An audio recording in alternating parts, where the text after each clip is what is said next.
Hello, everybody, and welcome to E-Train Talks. I'm your host, E-Train. I'm a literacy advocate, podcast host, and the founder of E-Train Talks, a 501c3 charitable nonprofit. And everybody, I am so excited you're here because today we have a very special guest. Let me introduce to you Kate Messner, the multi-award winning and New York Times best-selling author of fascinating nonfictional series like History Smashers, which dive deep into the mysteries of history. I have a few of the books right here. And she's also the writer of over 70 picture books, as well as chapter books and middle grade novels. Not 70 of each, but 70 in total. That would be crazy. That's like 210 books. But That'd be too much. so many books, so little time. But these are a few of the awards Kate has won, in case you're curious. She has received the E.B. White Read Aloud Award, Golden Kite and Crystal Kite Awards, the Riverby Award for Natural History Writing, and many, many more. But as you'll find out, Kate doesn't just write nonfiction books because actually a new book of hers coming out, a novel in versus Trouble with Heroes, is I'm not going to spoil it at all because all of you are going to need to read it when it comes out, but we'll talk a little bit about that book and some of her others as we get into this interview. Thank you so much for being here, Kate. I'm so grateful that you're here. Oh, I'm so excited to talk with you. This is going to be fun.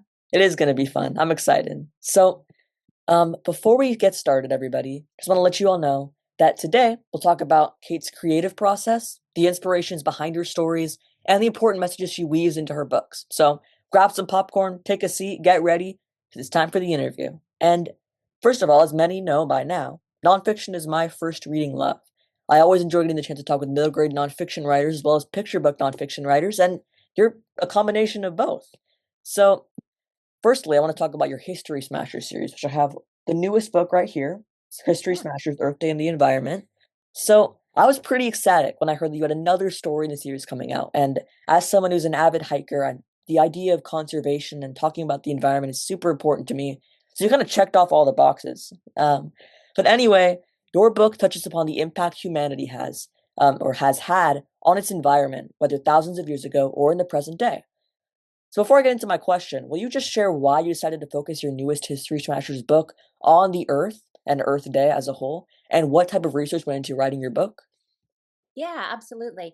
So as you know, we've covered a lot of ground already in the History Smashers series. These are graphic nonfiction, so they're nonfiction told with lots of illustrations and photographs and comics, and they're aimed at smashing myths Mm. that we sometimes learn about history when we're small, or in the case of environmental issues, sometimes myths that we learn when we're not so small.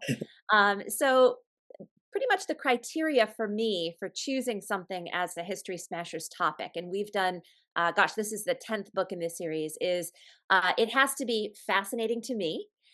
Because I loved history when I was a kid, and I still love reading about history, but not necessarily the chronology in a social studies textbook history, the Right. stories about the people.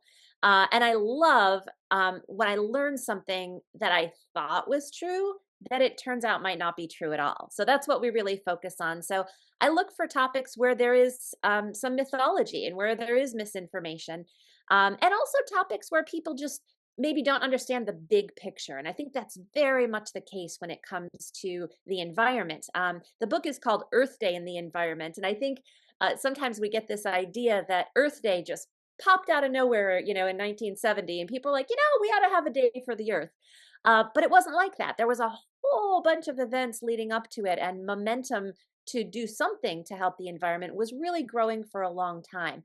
And I also love this book because it shows how we've tackled and solved environmental problems before, right? We've done this and we can do it again.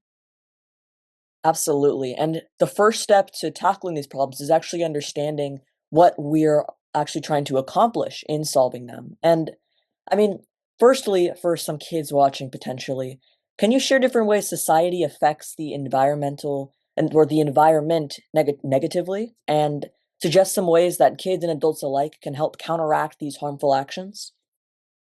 Sure. So, humans' impact on the environment is not a new thing. It's not something we just started, doing damage.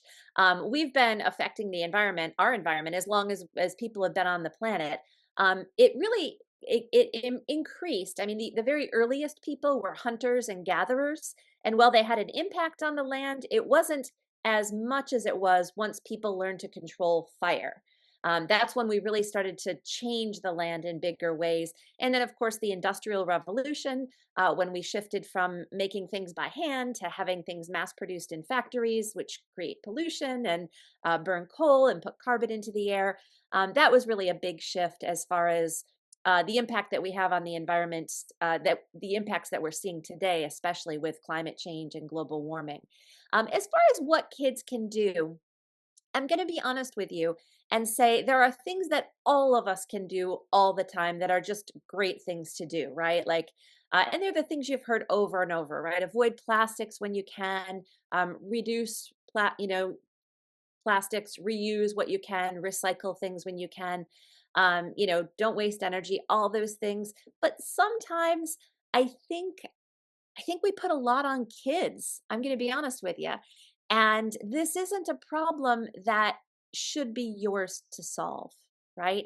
It is a problem that adults should be working on, that the people we elect to represent us in government should be working on. And to be perfectly honest, the biggest thing we can all do for the environment is vote for lawmakers who are going to take actions to protect it. Now, I know you can't vote quite yet. How many? You're a few years away, right? Yep, 4 years away. Yeah, but that's worth thinking about, right?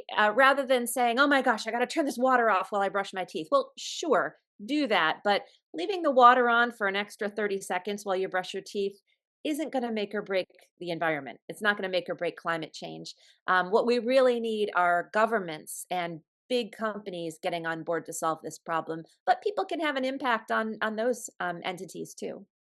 Absolutely. That's a great point. And touching upon another book of yours that's recently come out. I mean, let's see. At the time of this interview, it will have come out. So it's not out at the moment, but when you guys watch this, it's out in the interwebs, interworld. It'll be out. So let's talk about The Trouble with Heroes. And I mean, first of all, it is a 2025 favorite read of mine by far. And one of the main storylines touched upon is your protagonist Finn and his journey hiking the 46 Adirondack Peaks. And I'd never read a book that included a mountain climbing protagonist. And while it wasn't his first choice at the beginning to climb all these mountains, it was eventually a really reflective and important journey for him. So, can you share exactly like the geographical location of the 46 peaks and what motivated you to craft a story about mountaineering? Sure. So Finn, like as you said, does not want to climb the Adirondack high peaks. He is a very reluctant hiker. He is a seventh grader who gets in trouble. He's about to fail the grade. He vandalizes a cemetery, and it turns out that the gravestone he kicked over belonged to one of the first women to hike all 46 Adirondack high peaks. So these are the 46th tallest mountains in New York's Adirondack Park. And that is very close to where I live in northern New York. So these 46 mountains are all over 4,000 feet. They range, the hikes range from maybe half day hikes that are, 5 or 6 hours with, 6 or 7 mile hikes with a couple thousand feet of elevation gain. And then there are some really long hikes, 22, 23 miles through knee deep mud and vertical rock climbs and pretty much every difficulty you can imagine. So it's a whole thing where I live to climb all 46 of those mountains. They call it becoming an Adirondack 46er. And when you finish all those mountains, it's like 350, some more than 300 miles and 65,000 feet of elevation gain. They give you a little patch. You're like, yay, congratulations. Um, but it's not about the patch, right? It's about the journey, and just like it is for Finn in the book. So I am an Adirondack 46er. I have climbed all of those mountains, and that really was the inspiration for Finn's story. Well, congratulations. That is an amazing accomplishment. And when I speak with authors, I mean, there are a lot of topics that a lot of books discuss. I mean, maybe friendship, family, and your book definitely tackles that a little bit, but you also dive into some really important topics like PTSD, loss, grief, and other mental health challenges. So that's what makes The Trouble with Heroes such a layered story. It even discusses COVID and the pandemic, which I think we'll start to see a little bit more of as more books start to come out from authors who were writing during the pandemic space. But yeah, your book touches upon a lot of different topics. And I'm curious to know, we talked a little bit about how hiking the Adirondack Peaks inspired you to write a little bit of Finn's story, but some of the other inner workings of Finn's tale. What inspired you to maybe talk about PTSD, talk about, Finn's dad being a firefighter and that sort of experience? Yeah, so that part of the story really developed later. So early on in my hiking journey, I had the idea to maybe write a book about a kid who, for whatever reason, had to climb all these mountains. Mhm. And I'm sure you've talked with other authors before. We almost all carry writers' notebooks around with us, and I'm no exception. So I had a writer's notebooks. I have a thinner one that I take on hikes because this one's a little hefty. But I have writer's notebooks that I took on all of my hikes. And when I had started hiking these mountains, I found that I was wanting to write poetry along the way, which is not surprising. I've written poems before, but I had never written a novel in verse. And I didn't really think I was writing a novel in verse until one of those poems one day came out in a voice that just didn't feel like my voice. It was a younger voice. It was kind of an angry voice. It was a Mhm. snarky voice. I'm not usually snarky. I was like, whose voice is this? And that was when I realized that I was developing an idea for this character who was going to have to climb all these mountains. But it was really during the pandemic when, honestly, we were all going through, kind of a shared trauma, right? I mean, so many people lost people they loved, but even if you didn't, it was just a really traumatic time. And to process all of that, um, it felt like there just wasn't time because we were dealing with the everyday, difficulty of it. And so that was something I really wanted to explore. What happens when you have big emotions that you don't get to process right away? Mhm. And that was very much the case for Finn because his dad, you can see he's got that FDNY hat on in the cover art. His dad was a New York City firefighter on September 11th, 2001. That was before Finn was born, but he was a hero. He had rescued somebody from one of the buildings from the North Tower, and his heroics were memorialized with a famous photograph that was on the front page of all these newspapers. So he not only did something heroic, he was labeled a hero far and wide. And that's a lot to live with, right? So many of our first responders who were there on September 11th suffered post traumatic stress disorder, PTSD, and had a really hard time, after the TV cameras were off, after everybody else went about their lives. And I really wanted to explore that too. Absolutely. That's super important to discuss. And digging deeper into Finn's story, along with having to hike the Adirondack Peaks as a consequence for kicking over a gravestone, like you said, Finn began to fall behind in his English class and needed to complete missing schoolwork, including some poetry assignments, and all of that over the summer. So hiking 46 mountains, writing poetry, it's a lot. And, I actually discovered that you were a middle school English teacher. So I'm curious to know, were these poetry writings that Finn was assigned, were they similar assignments to those that you gave when you were a teacher? I didn't give this exact assignment, Mhm. but for sure, I worked with seventh graders and I taught poetry pretty much every year. I love teaching poetry. I taught a creative writing class too. The thing about poetry is when you write poetry, it's really easy for your real feelings to sneak in there, even if you're trying not to share them. And I think that's why Finn feels so threatened by this poetry assignment, right? Not only is it poetry, which can be really personal writing, and he's carrying all this unresolved grief because his dad had died during the pandemic, and he didn't get to they didn't get to have a funeral the way you don't usually would. Not only that, but the poetry project, the theme of that project is what makes a hero. Mm. And of course, Finn has all this personal baggage because his dad was this famous hero. He was a high school hockey star. Everybody in town knows him, and then he's on the front page of the newspaper on 9/11, just memorialized as a hero. It's a loaded topic for him, and he just doesn't want to talk about it. He doesn't want to think about it. He doesn't want to feel all those feelings. And so he's like, "Yeah, Ms. G, I'll, take your poetry assignment and fine, fail me. I'm not doing it." But over the summer, he eventually has to start writing those poems. And it was a real challenge in writing this book because I knew the book was going to be in verse. But if you've got a kid who doesn't want to write poetry, his first poems aren't going to be very good, right? Right. You can't open the book and be like, oh, he doesn't want to do it, but he's this amazing poet. And so I had Finn start with a really uh, not very intimidating form of poetry, the haiku, right? And that's something that I think is the first form of poetry a lot of people try. Just going by, it's not as simple a form. The original Japanese haiku isn't as simple as we think of it, because it has elements of nature and. But a lot of times when we first learn haiku, we just learn that it's a poem where there's 5 syllables in the first line and 7 in the second line and 5 in the third line. Then you're done and you don't have to write that haiku anymore. And that's what Finn is after. So the very first page of this book is a collection of 8 haiku that he is rattling off trying to get that stupid poetry project done. And then his poems evolve from there. Yeah, and I mean, I've actually in 7th grade, so I'm an 8th grader now, but in 7th grade, we did have poetry assignments and we learned about the inner workings of haiku. But in reality, I feel like Finn, while writing haiku, I mean, he's still going on these 46 Adirondack hikes.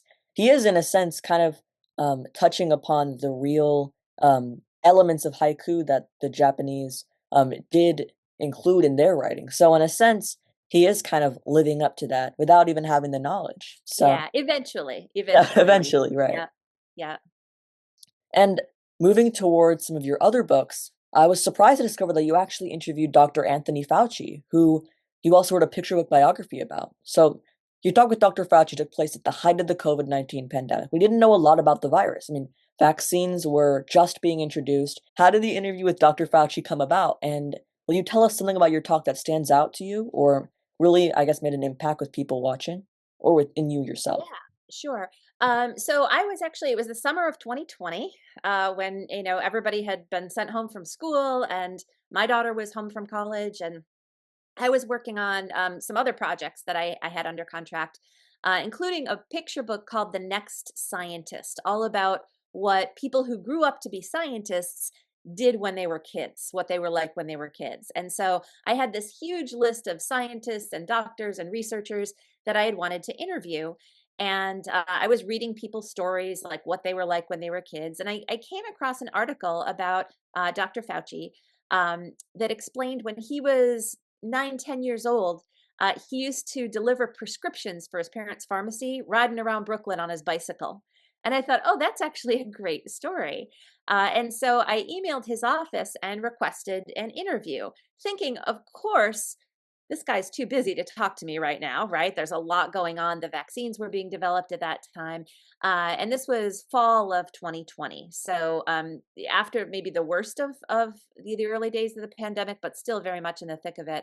And so I was really surprised when they said yes. I had emailed and said, I know he's super busy. Any chance I could do a half-hour Zoom interview? In his office, his staff got back to me and said he is super busy, but public education is super important and he can make time for this. So I was really grateful. That was, I think, of that whole interview, the thing that stuck with me the most, just how hard he was working on public education, because it's essential. I mean, with public health, with vaccines, and we're getting a little taste of with our measles outbreak right now in the United States of what happens when we don't have that public education and we have misinformation about vaccines. So I was really grateful that he took that time. I was really glad we were able to share.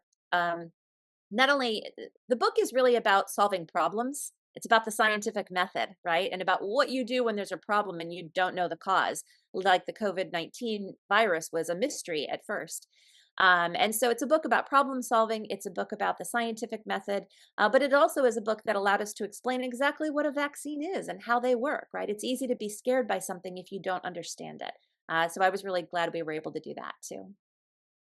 Yeah, it's super important, public education, like you and Dr. Fauci said, because, like you said, people can be really scared by the unknown. The unknown can be one of the biggest fear factors in people. So, actually educating people on the importance of being vaccinated and what a vaccine really is can kind of take a little bit of a weight off of other people's shoulders because now they have that understanding. They have the ability to say, okay, this is something that I should do, that I need to do. And it helps not just me, but helps others as well. So, Uh, Real quick, Rajani Laraka, who is a writer as well as a medical doctor, has a great picture book about vaccines too, called "A Vaccine Is Like a Memory," and that's oh, another one cool. that's just fantastic for breaking through that misinformation and just sharing facts about, this is what this is how it works, so you can make an informed decision about what you want to do. While preparing for our talk, I took a deep dive into your website and discovered that you offer all kinds of resources, lesson plans, and blog postings that are amazing for teachers and classrooms. So I'm curious to know if having been a middle school teacher yourself influences why you offer so many teaching tools. And would all the resources have been really helpful for you when you were in the classroom? And did you use any? Yeah. Um, I feel like I've had two careers before I was a full-time writer. One was as a TV news reporter, a journalist, and one was as a middle school teacher. And I feel like both of those things just prepared me so well for what I do right now. I mean, particularly when I was working in a middle school, I loved teaching seventh graders. And I taught, gosh, over the 15 years I was in the classroom, over 1,000 seventh graders.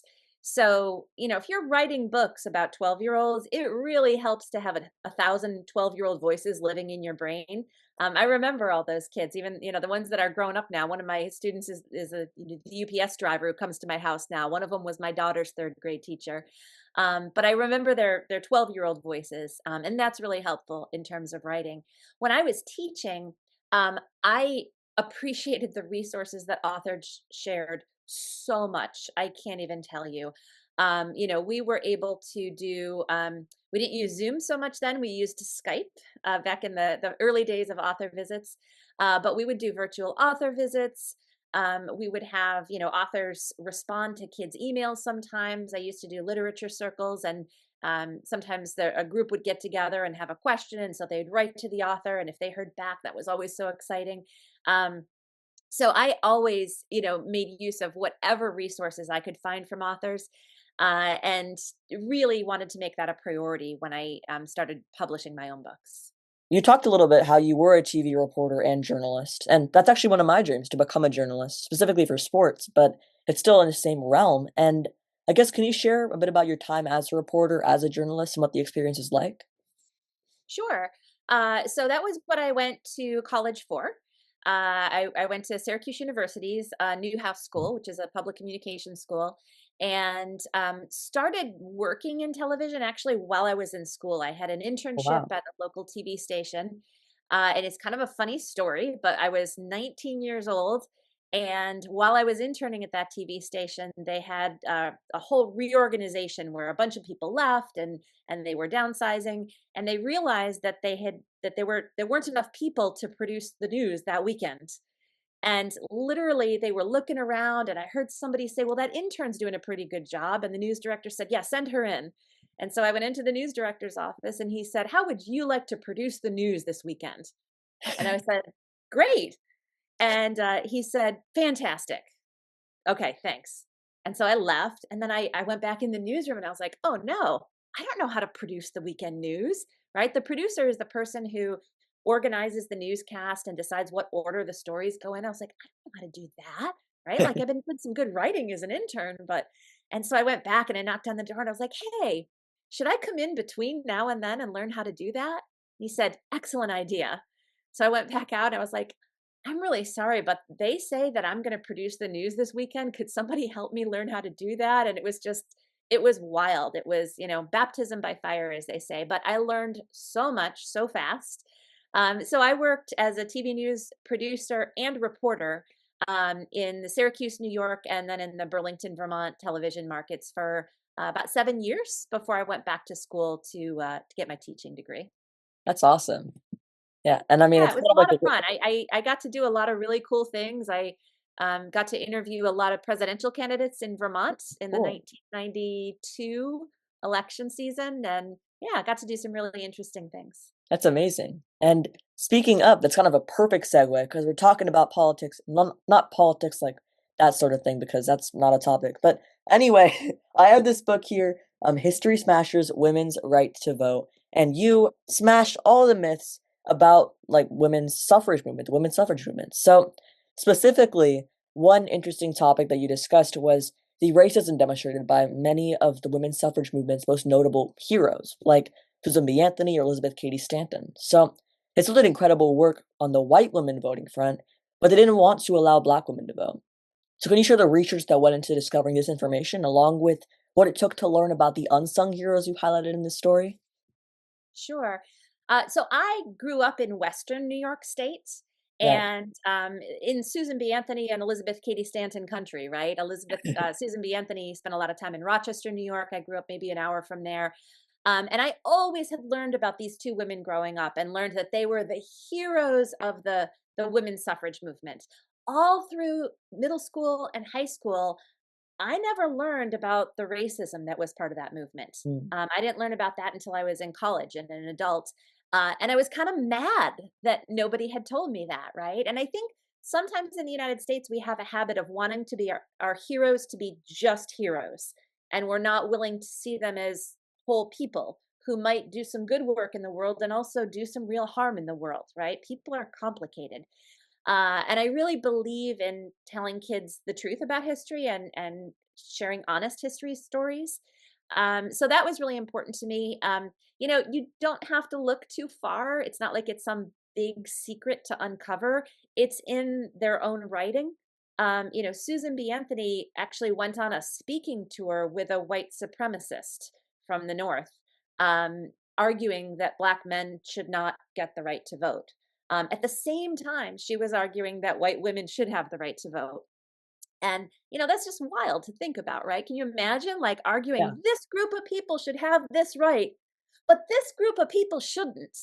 I Yeah. mean, what kind of person does that, right? And there were, sometimes people say, well, that was just the time.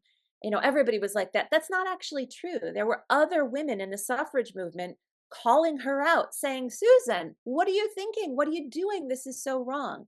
And so I think it's really important to share those stories, right? Because so many young people in our world today are working for change, right? They want to leave the world a better place. You want to leave the world a better place, right? We all do.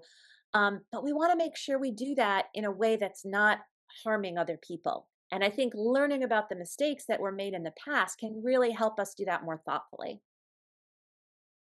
Yeah, absolutely. And like learning about the past is so, so important because it helps us prevent an experience like the racism portrayed during the suffrage movement from happening again.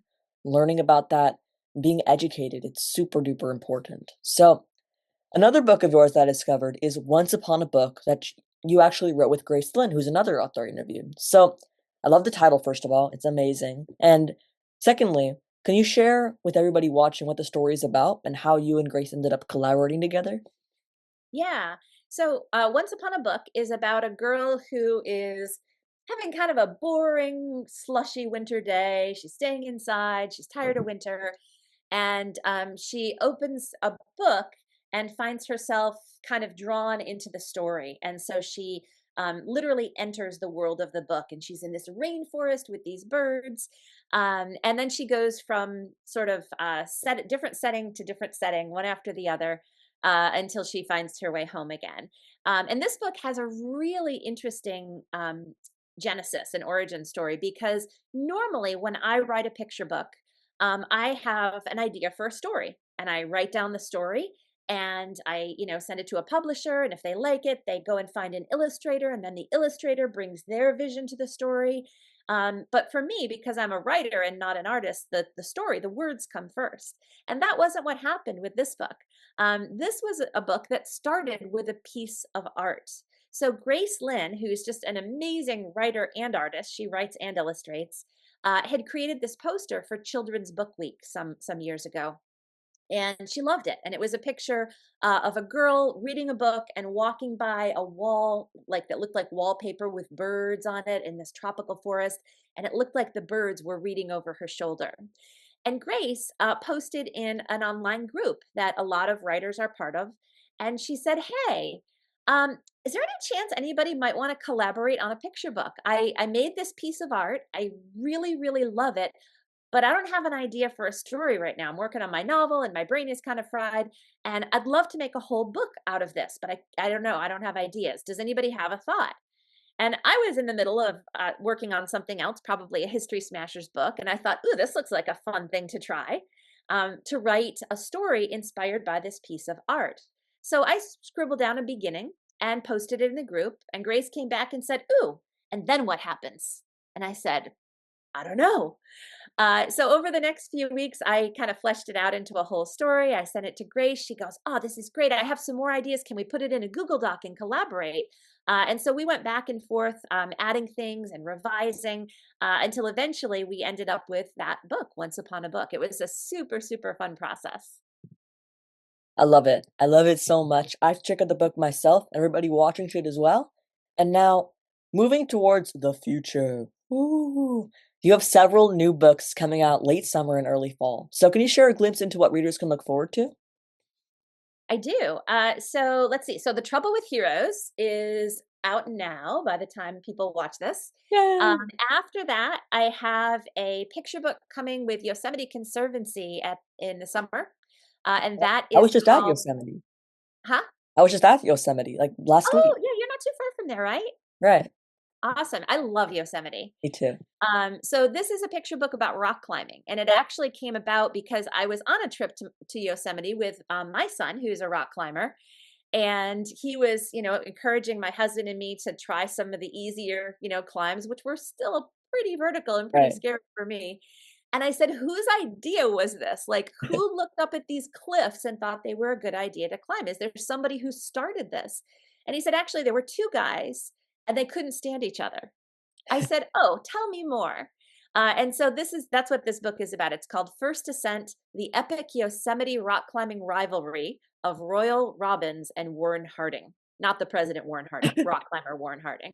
And it's about these two guys who were essentially the fathers of modern rock climbing in Yosemite National Park, who played this constant game of one-upsmanship with each other. Like one guy would go climb something and the other guy would be like, "Oh yeah," and he'd climb something bigger. And then the first guy'd be like, "Oh, that's nothing," and he'd climb something bigger. And they went back and forth. And actually in that process developed a bunch of the gear that rock climbers use today. They didn't have all the same safety equipment. They had ropes and they were climbing in tennis shoes. So it's a very detailed book. And it's what I think kids who like rock climbing will enjoy a lot. There's another book in my Over and Under Nature series coming out in at the end of August, I think, or beginning of September. That is called Over and Under the Coral Reef. That's Mm. illustrated by Christopher Silas Neal. It's gorgeous. The coral reef colors and the fish are so pretty. Um, and then there's another history book, History Smashers book coming out in the fall as well. History Smashers Ancient Egypt is That'll the be next. interesting.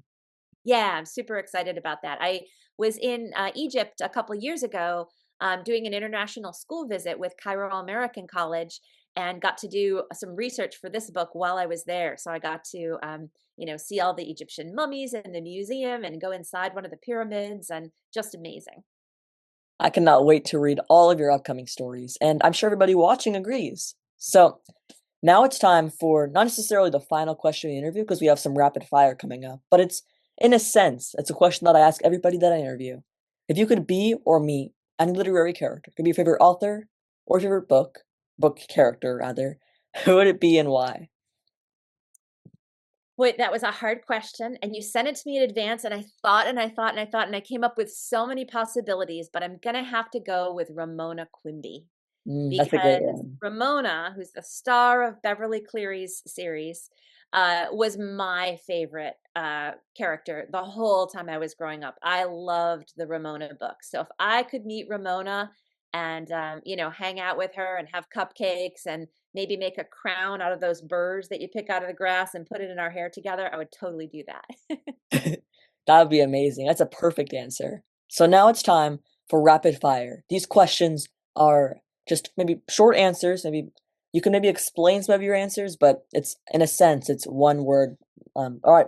Anyway, that was far too deep of an explanation. I'm sure you know what rapid fire questions are. Everybody else watching hopefully does as well. So first off, cats or dogs? Dogs. I'm gonna let that slide. Okay. I like cats too, Yeah, but dogs. yeah, that's fair. I mean, you have one in your book that's a really important character. So, Trouble with Heroes. All right. If you could have any superpower, what would it be? Um, I'd like to know what other people are thinking all the time.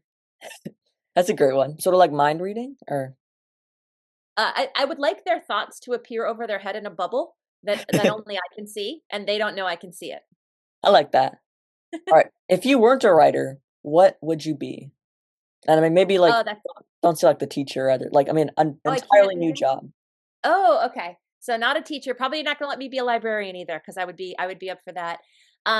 You know what else I would love to do? I loved science as a kid too, and I think I would study science, either marine biology or entomology. My daughter is in grad school for entomology right now, and it's Ooh, pretty awesome.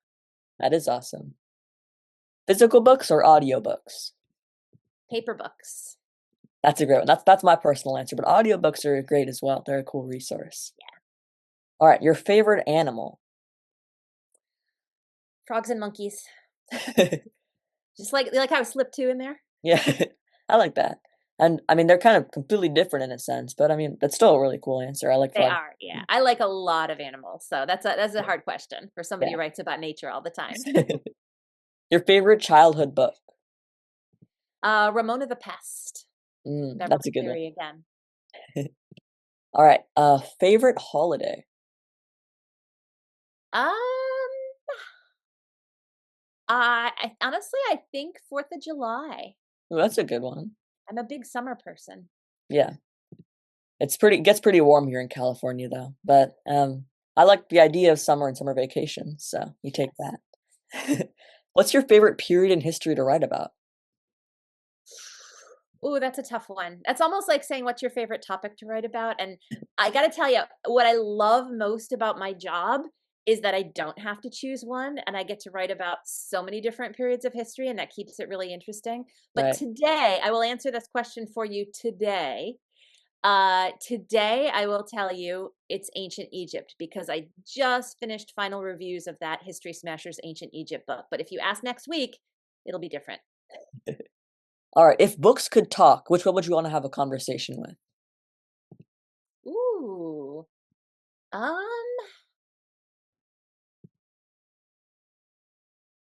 boy, that's a hard one. You know, it's funny. I feel like I would like to have a conversation with the books that I've learned a lot from.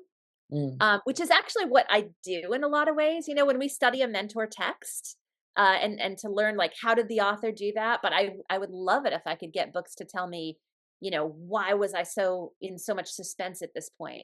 I like, you know, I think I would want to talk to Tracy Batiste's novel, The Jumbies.